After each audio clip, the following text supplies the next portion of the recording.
दोस्तों में आपको ले जा रहे हैं PP 285 की नवाही बस्ती बब्बी में, जहां होने वाले तरक्याती काम वहां के बाअसर अफराद के रहमो करम पर छोड़ दिए गए।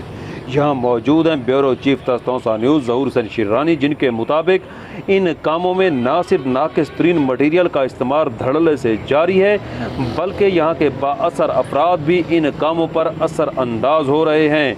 यही वजह है कि यहाँ के आम लोग एहतजाज पर मजबूर हो गए हैं। मकीनों ने एहतजाज करते हुए मौक़िफ़ अख्तियार किया कि वज़ीर आला पंजाब सरदार उस्मान बुज़दार होने वाले तरक्याती कामों का फौरी नोटिस लें, क्योंकि यहाँ पर होने वाले तरक्याती काम खड़े लाइन लगाए जा रहे हैं। नाकिस तरीन मटीरियल का इस्तेमाल धड़ल्ले से जारी है, जबकि बाअसर अफराद भी यहाँ के कामों को मुतासर करने का सबब बन रहे हैं।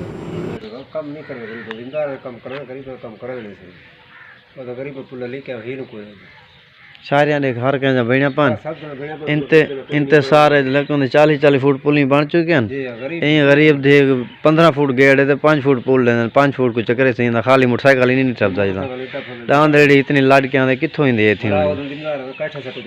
हाँ काठियां सटे लोग सीमेंट जा पुल सरी है गरीब काठियां सटे।